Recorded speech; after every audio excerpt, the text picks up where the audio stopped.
Hello everybody, welcome to Chin Fat.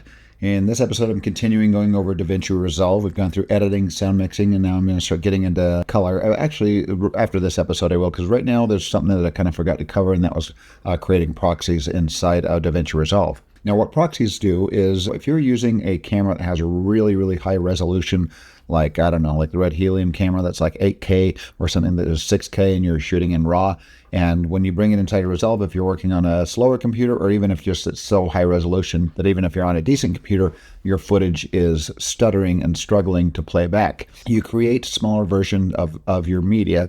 Smaller resolution, has the exact same time code, has the exact same name. The files have the exact same name, but you edit the proxies instead of the high quality media, and then when it's done, just with a flip of a switch, it switches right back to the high quality media for color grading. So all right, so let's go through that process here. I'm gonna go under my, and like I said, if you have a machine that is keeping up with your playback and it's playing back everything just fine, there's no reason to do proxies. Davinci Resolve seems to do really great with graphics cards when it comes to a single frame when you are color grading and the video is not playing back. Sometimes it'll have issues playing things back. It'll struggle. It'll start kind of jittering and slow down and sometimes freeze up. So if it's doing that, this is a good time to do. That's a good example to do proxies. So I'm going to go to my hard drive here and grab some footage here. Here's a shoot day of footage here. I'm only going to need the video. Now, one thing I really recommend doing is creating a proxies folder. Let me show you this folder here. So here's my production folder. I'm going to go into this day's shoot here, double click on it. And what I've done is I've created a proxies folder for it to dump the proxies into. If you shoot on different days, I would recommend putting a proxies folder with the exact same name of the clips or of the folder of the production folder inside of each one of your day folders. So if you have day 1, day 2, day 3, put a proxy folder inside of those folders. And when you proxy the footage from that day, I would put it in that folder. It just keeps everything nice and organized and keeps your proxies so you know where your proxies are located. Especially if you move to a different machine, that's very helpful. So right now there's nothing in my proxies folder, and that's by design. I'm going to go to my video folder here. I'm going to grab all my footage here, and I'm going to drag it and drop it down into my media pool here. No need to put it into the master folder unless you want to keep folders organized. I'm going to do my own organization. So either from the media page or from the edit page, you can create proxies. So what I'm going to do here, just in the media page, I do it while I'm importing a day folder, but before I go to my next day folder, I'm going to get these ones done. So I'm going to highlight all these here, and we're going to right click on it, and we'll go down to Proxy Media, and we're going to Generate Proxy Media. Before you do that, you need to make sure things are set up and you know where your proxy footage is being stored. So I'm going to go to my project settings. Down here on this little gear icon, or it's also Shift-9 will bring that open as well if you want the shortcut. But you can click on that little gear icon down there, or you can just hit Shift-9 and it will bring up your project settings. So under the master settings, you're going to scroll down and there will be this optimize media and render cache right there. So when I was talking about optimized media, it's basically taking it from a lot of these cameras that shoot in a compressed format is not what they call optimized. Sometimes they have trouble playing back as much as something like a really nice smooth codec like ProRes. So oftentimes if you've got like a DJI drone that's shooting in 4K or 6K and it's kind of chugging, sometimes people will transcode that. I just recommend you can keep the original file format. These files can get very large and take up a lot of hard drive space, where proxies won't. So I'd really recommend just proxying anything that chugs, and then it will play back just nicely and it'll save a lot of space.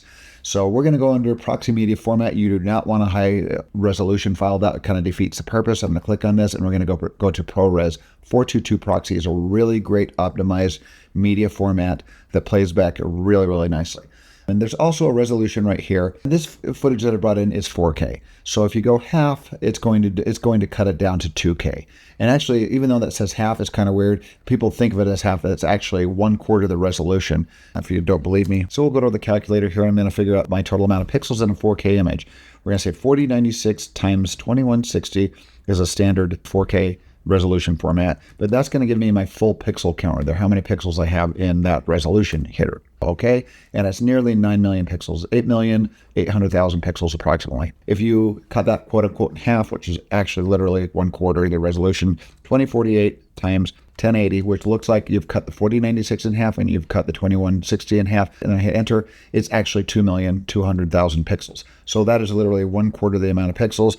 So it's just, I think they posted it like this just because it's easy to think like, well, half of 4K is 2K. I tried it in quarter and I took it down to like less than 720 resolution. So we're going to go half here. and that'll be 2048 by 2160. Yeah, if you're working with 6K footage, I might recommend going down to quarter. That will take it down to around 2K from 6K. If my math's right, I'm not sure if it is, but anyway. But yeah, if you do half, it'll do around like 3K, and you don't want to do that with 6K. You can get it down a little bit smaller. So we're going to go half on this ProRes Proxy, and that is set. Those are the only things we have to worry about with Proxy up in this window right here. But now you have to go down and tell it where you want to put the Proxy media. Right now, by default, is in my movies folder on my Mac here. I'm going to go under Browse, and we're going to change the Proxy generation location. For these clips, it's going to be specifically in here. Another thing you can do, you could create one big general Proxy folder that you dump everything in. I prefer to have them organized into my day shoot folder. So you open this up, and that's the folder where it's going to put my proxies. I'm going to open that, and that's where it's going to save it. But then when I import the next day, I'll want to come into the settings and change these again if I import another day. So now I'm going to go to save. We'll save that. And now that those settings are done, so now we can go ahead and create the proxies here. So I'm going to select everything, click down in here and hit Command A or Control A on a PC, right click, and we will go to Proxy Media and Generate Proxy Media. This will immediately bring open this window and start encoding your media to proxies. I'll let that go for now, and then as soon as that's finished, I'll come back and show you the final steps here.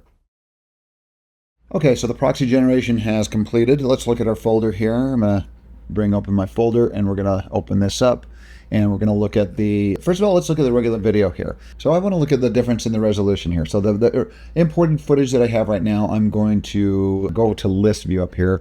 So I'll put this in list view right there, and I'm going to look at the resolution. So my resolution for all this footage that I've imported is 4096 by 2160.